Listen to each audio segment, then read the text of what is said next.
Abramos el libro, y que la historia hable. Bienvenidos a este nuevo video, que vamos a explorar un fascinante y oscuro capítulo de la historia, la Santa Inquisición. Imagina vivir en una época donde una simple acusación podía condenarte a la hoguera, donde la fe y el miedo iban de la mano, y donde el poder de la Iglesia podía decidir el destino de cualquiera. Durante siglos, la Inquisición fue una de las instituciones más temidas, con tribunales que extendieron su influencia por Europa y América, dejando un legado de juicios, persecuciones y castigos implacables. Pero, ¿cómo surgió realmente la Inquisición? ¿Quiénes eran sus jueces y cómo operaban? ¿Cuáles fueron los métodos y castigos más aterradores que utilizó? Y, sobre todo, ¿cómo fue que finalmente llegó a su fin? Acompáñame en este viaje al pasado, donde revelaremos los secretos de la Inquisición, desde sus orígenes en la Edad Media hasta su desaparición definitiva. Prepárate para descubrir una historia llena de intrigas, poder y controversia que marcó la vida de miles de personas. Comencemos.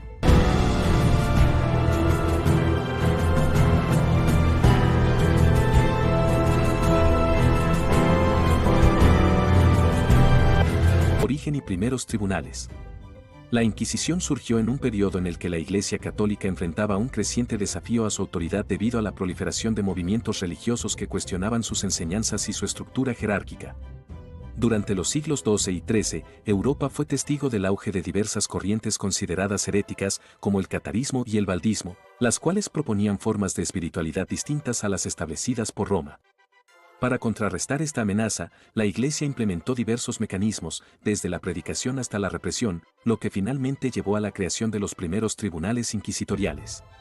El catarismo, que tuvo su mayor desarrollo en el sur de Francia, particularmente en la región de Languedoc, promovía un dualismo radical en el que el mundo material era considerado obra de un principio maligno, mientras que solo lo espiritual era puro.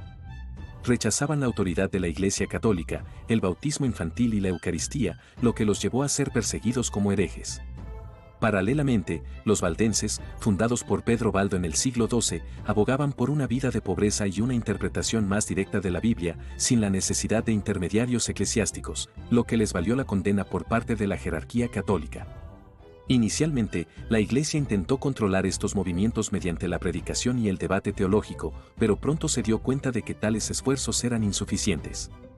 En 1184, el Papa Lucio III emitió la bula Ade Abolendam, en la que ordenaba a los obispos investigar y castigar a los herejes dentro de sus diócesis.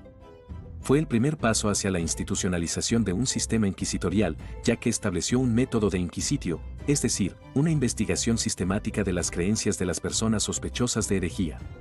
Sin embargo, la resistencia de los cátaros llevó a medidas aún más drásticas. En 1209, el Papa Inocencio III convocó a la Cruzada Albigense, una guerra promovida por la Iglesia y ejecutada por los reyes de Francia contra los herejes del sur del país. Este conflicto, que duró hasta 1229, resultó en la brutal masacre de miles de personas, incluyendo no solo a los cátaros sino también a muchos habitantes de las ciudades que se negaron a someterse a la autoridad papal. Se dice que durante el saqueo de Béziers en 1209, cuando los cruzados preguntaron cómo distinguir a los herejes de los fieles católicos, un legado papal respondió: «Matadlos a todos, Dios reconocerá a los suyos». A pesar de la devastación causada por la Cruzada Albigense, la herejía no fue erradicada por completo. Como respuesta a esta situación, el Papa Gregorio IX tomó una decisión trascendental. En 1231 estableció formalmente la Inquisición Papal, un tribunal eclesiástico independiente de los obispos locales que fue confiado a órdenes religiosas como los dominicos y los franciscanos, debido a su formación teológica y su disciplina rigurosa. Los inquisidores tenían amplios poderes para investigar, interrogar y juzgar a los sospechosos de herejía. Los procedimientos eran secretos, y los acusados rara vez tenían la oportunidad de conocer la identidad de sus denunciantes. Además, la Inquisición permitió el uso de la tortura como método para obtener confesiones, una práctica que fue legitimada con la bula Ade Extirpanda del Papa Inocencio IV en 1252. Las penas variaban según el grado de culpabilidad, desde penitencias leves hasta la confiscación de bienes, encarcelamiento perpetuo o, en los casos más graves, la entrega del reo a la autoridad secular para ser ejecutado en la hoguera. Uno de los inquisidores más notables de esta época fue Conrado de Marburgo, encargado de perseguir la herejía en Alemania. Su reputación de crueldad fue tal que incluso las autoridades seculares comenzaron a temer su influencia. En 1233, después de una serie de procesos extremadamente duros, fue asesinado, lo que marcó un límite en el uso indiscriminado de la Inquisición. Sin embargo, esto no detuvo la expansión del tribunal inquisitorial, que se consolidó en diversos territorios de Europa Occidental, especialmente en Francia, Italia y España. A lo largo del siglo XIII, la Inquisición papal se convirtió en un instrumento clave del poder eclesiástico.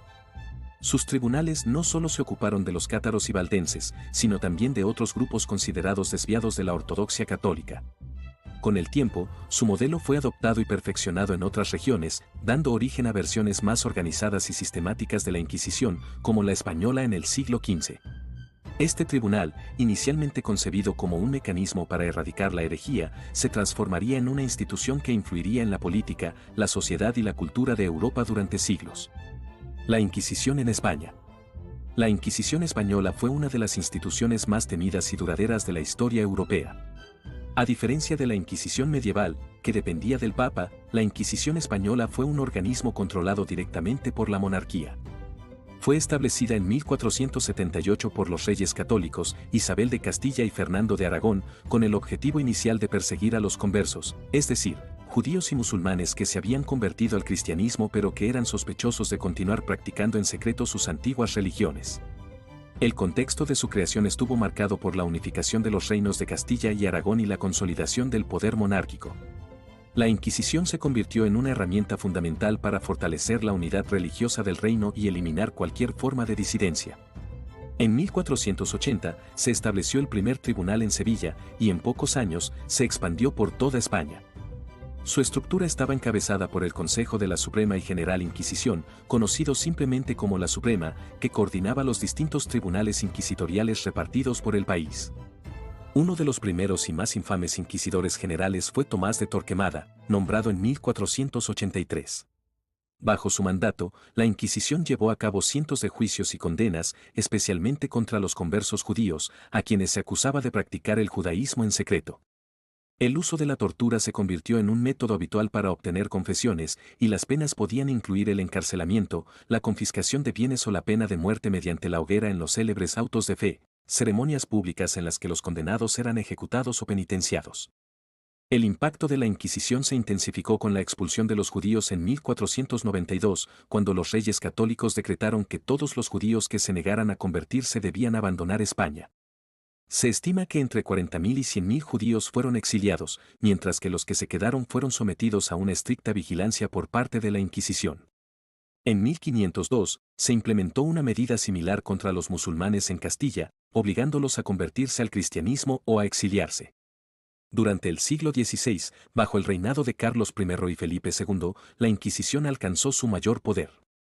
Se convirtió en una institución omnipresente que no solo perseguía herejes, sino que también actuaba contra cualquier forma de desviación religiosa o ideológica. Uno de sus principales objetivos en esta época fue la persecución del protestantismo. La llegada de la Reforma en Europa preocupó a la monarquía, que temía que las ideas luteranas se infiltraran en España. Se establecieron rigurosos controles sobre los libros y se creó el Índice de Libros Prohibidos, que incluía obras consideradas peligrosas para la fe católica, como las de Erasmo de Róterdam o Lutero. La Inquisición también vigilaba a intelectuales y escritores, censurando ideas consideradas contrarias a la ortodoxia católica. Figuras como el humanista Juan de Valdés y el místico Fray Luis de León fueron perseguidos por sus escritos. Incluso personajes destacados como Miguel de Cervantes y Lope de Vega tuvieron problemas con la censura inquisitorial. En el siglo XVII, la Inquisición comenzó a perder parte de su poder, aunque seguía ejerciendo una gran influencia en la sociedad española. Se convirtió en una herramienta de control social más que en un instrumento de persecución religiosa. En esta época, su atención se centró en vigilar la moralidad pública y castigar delitos como la blasfemia, la bigamia y la brujería. Sin embargo, a diferencia de otros países europeos, España no experimentó una caza de brujas tan intensa, ya que los inquisidores solían mostrarse escépticos ante las acusaciones de brujería, considerando que muchas eran producto de la superstición popular. La Inquisición en otros países. La Inquisición no fue un fenómeno exclusivo de España. En diversos países europeos y en sus colonias, la Iglesia Católica y las monarquías impulsaron tribunales inquisitoriales para combatir la herejía y mantener la ortodoxia religiosa. Aunque cada región tuvo particularidades en la forma en que la Inquisición operó, todas compartieron un objetivo común: eliminar cualquier forma de desviación doctrinal. La Inquisición en Portugal. La Inquisición portuguesa fue establecida en 1536 por el rey Juan III con la aprobación del Papa Paulo III. Inspirada en la Inquisición española, tuvo como principales víctimas a los cristianos nuevos, es decir, judíos conversos que eran sospechosos de practicar su religión en secreto. También persiguió a protestantes, musulmanes, sospechosos de brujería y cualquier persona acusada de herejía o prácticas contrarias a la doctrina católica.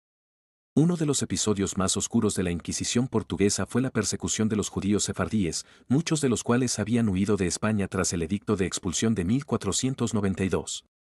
A pesar de que inicialmente se les prometió protección, fueron sometidos a vigilancia inquisitorial, encarcelamientos y confiscación de bienes. Muchos emigraron a otros territorios, como los Países Bajos, el Imperio Otomano y Brasil.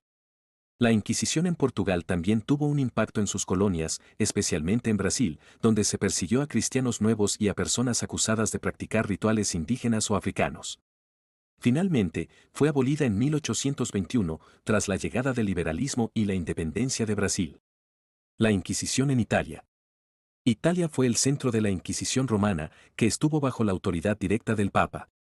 Fue establecida en 1542 por el Papa Paulo III a través de la Congregación del Santo Oficio.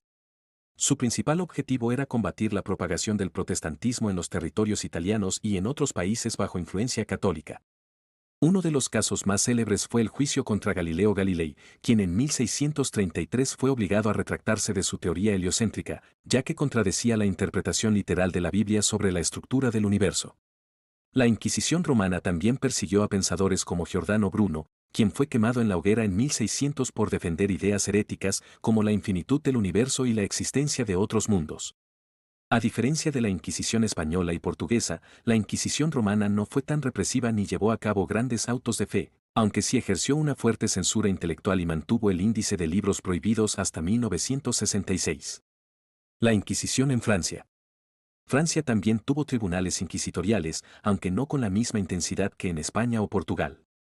Uno de los episodios más relevantes fue la persecución de los cátaros, un movimiento religioso que floreció en el sur de Francia durante los siglos XII y XIII. Los cátaros predicaban una visión dualista del mundo, en la que rechazaban la Iglesia católica y sus riquezas. Fueron declarados herejes y sometidos a una brutal represión, culminando en la Cruzada Albigense, 1209 a 1229, promovida por el Papa Inocencio III. En el siglo XVI, la Inquisición en Francia se centró en combatir el calvinismo y el protestantismo, especialmente durante las guerras de religión entre católicos y hugonotes, protestantes franceses. Sin embargo, nunca alcanzó el mismo nivel de organización que en España o Italia, ya que la monarquía francesa tenía una mayor independencia respecto al Papa. La Inquisición en América y las colonias. En las colonias españolas y portuguesas en América, la Inquisición también tuvo una fuerte presencia, aunque con ciertas limitaciones debido a la distancia y la dificultad de aplicar la ley en territorios tan vastos. Los principales tribunales se establecieron en Lima, Ciudad de México y Cartagena de Indias, que supervisaban la actividad inquisitorial en sus respectivas regiones. Las principales víctimas de la Inquisición en América fueron judíos, protestantes, indígenas acusados de practicar sus religiones tradicionales, esclavos africanos y personas sospechosas de superstición o brujería. También se persiguió a los criollos ilustrados, que comenzaron a difundir ideas filosóficas y científicas contrarias a la doctrina católica. Uno de los casos más emblemáticos fue el del médico portugués Luís de Carvajal, quien en el siglo XVI fue acusado de judaizar en la Nueva España, México, y fue condenado a muerte. Otro caso relevante fue el de Hipólita de Jesús, una monja peruana acusada de herejía por sus supuestas visiones místicas. Con la llegada de las ideas ilustradas y la independencia de las colonias americanas, la Inquisición fue perdiendo poder hasta ser abolida en las primeras décadas del siglo XIX. Métodos y castigos de la Inquisición. La Inquisición utilizó diversos métodos para identificar, interrogar y castigar a aquellos considerados herejes o desviados de la ortodoxia católica. Su funcionamiento se basaba en un proceso legal minucioso, que combinaba denuncias anónimas, interrogatorios y torturas para obtener confesiones. Los castigos variaban según la gravedad de la supuesta herejía, desde penas leves como rezos y multas hasta la prisión perpetua o la muerte en la hoguera. Denuncias y proceso inquisitorial. El proceso inquisitorial comenzaba con la recopilación de información sobre posibles herejes. Cualquier persona podía denunciar a otra de manera anónima, lo que generaba una atmósfera de temor y desconfianza dentro de las comunidades. Muchas veces estas denuncias eran motivadas por rencillas personales, venganzas o disputas económicas. Tras recibir una denuncia, los inquisidores realizaban una investigación preliminar y, si encontraban indicios de herejía, detenían al sospechoso. Se le encarcelaba en condiciones deplorables mientras se organizaba su juicio. La acusación era leída en su contra, pero sin revelar la identidad de los testigos. Si el acusado no confesaba, se recurría a la tortura. Métodos de interrogatorio y tortura. La tortura no se aplicaba indiscriminadamente, sino solo en casos donde se consideraba necesaria para obtener la verdad. Se justificaba con la idea de que la confesión de un hereje podía salvar su alma. Sin embargo, muchas veces las víctimas confesaban cualquier cosa con tal de poner fin al sufrimiento. Algunos de los métodos más comunes de tortura en la Inquisición incluían la garrucha. El acusado era suspendido en el aire con las manos atadas a la espalda y luego soltado repentinamente, lo que provocaba dislocaciones en los hombros. El potro, se estiraban las extremidades del acusado con cuerdas, dislocando huesos y generando un dolor extremo. El tormento del agua, similar al waterboarding moderno, consistía en hacer tragar grandes cantidades de agua para provocar asfixia. La toca, se colocaba una tela en la boca del acusado y se vertía agua sobre ella, causando una sensación de ahogo extremo. Los grillos y cepos, dispositivos que inmovilizaban a los prisioneros en posiciones incómodas durante largos periodos. A pesar de la brutalidad de estas técnicas, la Inquisición tenía ciertas reglas, no podía aplicarse tortura a niños, mujeres embarazadas o ancianos. Sin embargo, estas restricciones no siempre se respetaban. Castigos y condenas. Las penas variaban según la gravedad de la falta y la disposición del acusado a arrepentirse. Los castigos podían ser absolución. Si se consideraba que la acusación era falsa o el acusado había demostrado su inocencia, se le dejaba en libertad. Penas espirituales incluían rezar oraciones, ayunar o realizar peregrinaciones. Eran aplicadas a quienes cometían faltas menores. Multas y confiscación de bienes se utilizaba para castigar económicamente a los condenados y enriquecer las arcas de la Inquisición. Prisión, en casos más graves, el acusado podía ser sentenciado a prisión por un tiempo determinado o de por vida. En muchas ocasiones, las cárceles inquisitoriales estaban en condiciones deplorables. Azotes y destierro se aplicaban a personas que habían cometido herejías leves o a quienes se buscaba castigar sin condenarlas a muerte. San Benito, una prenda infamante que los condenados debían llevar en público para humillarlos. Solía ser un manto amarillo con una cruz roja. Auto de fe, ceremonia pública donde se anunciaban las sentencias y se castigaba a los condenados.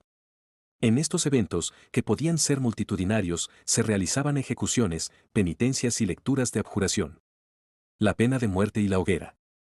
El castigo más severo impuesto por la Inquisición era la muerte en la hoguera, reservada para aquellos considerados herejes reincidentes o impenitentes. Sin embargo, la Inquisición en sí no ejecutaba a los condenados, sino que los entregaba al brazo secular, las autoridades civiles, ya que la Iglesia no podía derramar sangre. En algunos casos, se ofrecía a los condenados la posibilidad de arrepentirse antes de la ejecución. Si lo hacían, se les concedía la gracia de ser estrangulados antes de ser quemados. Si no mostraban arrepentimiento, eran quemados vivos. La hoguera se convirtió en el símbolo más aterrador de la Inquisición.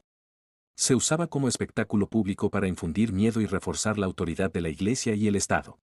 En ciudades como Sevilla, Toledo y Madrid, miles de personas asistían a estos eventos, que incluían procesiones, sermones y la lectura de sentencias. Fin de la Inquisición. El ocaso de la Inquisición fue un proceso gradual impulsado por cambios filosóficos, políticos y sociales que debilitaron su poder y legitimidad. A medida que Europa avanzaba hacia el pensamiento ilustrado y las monarquías absolutas daban paso a nuevas formas de gobierno, la idea de un tribunal religioso con facultades para juzgar la fe y la moral se volvió cada vez más cuestionada. Críticas y declive en Europa.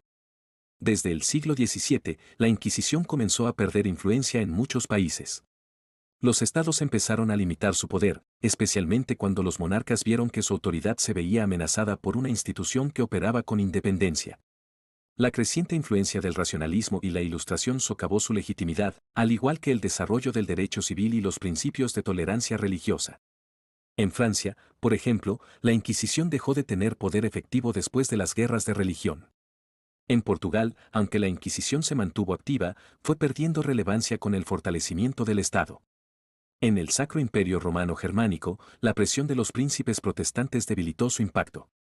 El papel de la Ilustración y el pensamiento crítico. La Ilustración del siglo XVIII trajo consigo ideas de libertad de pensamiento, derechos individuales y separación entre Iglesia y Estado. Filósofos como Voltaire y Montesquieu criticaron abiertamente la Inquisición, señalándola como un símbolo de fanatismo y represión. El auge de la prensa y la circulación de panfletos y libros ilustrados ayudó a difundir estas críticas, exponiendo los abusos del tribunal inquisitorial. Se destacaron casos emblemáticos de personas perseguidas injustamente, lo que generó indignación pública. El declive de la Inquisición en España. España, donde la Inquisición tuvo uno de sus episodios más prolongados y notorios, comenzó a ver su debilitamiento a finales del siglo XVIII. Carlos III, influenciado por las ideas ilustradas, limitó la actividad inquisitorial y permitió la entrada de nuevas corrientes de pensamiento. Durante su reinado, se redujeron los autos de fe y se impusieron restricciones a los procesos inquisitoriales. Carlos IV, aunque más conservador, continuó con estas limitaciones. Sin embargo, la llegada de la invasión napoleónica y la instauración del gobierno de José Bonaparte en 1808 llevaron a la abolición oficial de la Inquisición en España. No obstante, tras la restauración de Fernando VII en 1814, la Inquisición fue restablecida brevemente. La abolición definitiva en España y otros países. Con la llegada del constitucionalismo y la independencia de muchos países de América Latina, la Inquisición fue desapareciendo por completo. En España, la Constitución de 1812 proclamada por las Cortes de Cádiz abolió la Inquisición, pero Fernando VII la restableció en 1814. Sin embargo, la presión internacional y la influencia del liberalismo hicieron que finalmente fuera abolida en 1834 por la regente María Cristina, durante la minoría de edad de Isabel II. En Portugal, la Inquisición fue suprimida en 1821, con la Revolución Liberal. En Italia, los tribunales inquisitoriales fueron disueltos con la unificación del país en el siglo XIX. En América Latina, la independencia de las colonias significó el fin de la Inquisición, ya que los nuevos gobiernos republicanos, influenciados por el liberalismo europeo, rechazaron su existencia. Legado y repercusión histórica. La desaparición de la Inquisición no significó el fin de la censura ni de la persecución religiosa, pero marcó un cambio en la manera en que la fe y la moral eran reguladas por el Estado. Con su abolición, se consolidaron principios como la libertad de pensamiento, la tolerancia religiosa y la separación entre Iglesia y Estado. Históricamente, la Inquisición ha sido vista como un símbolo de represión y fanatismo. Sin embargo, algunos estudios modernos han matizado su papel, señalando que, aunque brutal, no fue el único sistema represivo de su tiempo. En cualquier caso, su desaparición reflejó el triunfo de una sociedad que evolucionaba hacia formas más abiertas de pensamiento y gobierno. A lo largo de los siglos, la Inquisición dejó una huella imborrable en la historia, convirtiéndose en un símbolo de persecución, fanatismo y control religioso. Desde sus inicios en la Edad Media hasta su abolición en el siglo XIX, sus tribunales dictaron juicios que cambiaron la vida de miles de personas, muchas de ellas acusadas injustamente de herejía o brujería. Sin embargo, más allá de la brutalidad de sus métodos, la Inquisición también nos muestra cómo el poder y la ideología pueden moldear el destino de sociedades enteras. Su caída marcó el avance hacia la libertad de pensamiento y la separación entre iglesias. Si quieres conocer más detalles como este, recuerda suscribirte al canal y si te ha gustado este video, no olvides darle me gusta, compartirlo con tus amigos y dejarme en los comentarios qué te pareció el tema de hoy. Nos vemos pronto en un siguiente video y nunca olvides que el conocimiento es poder.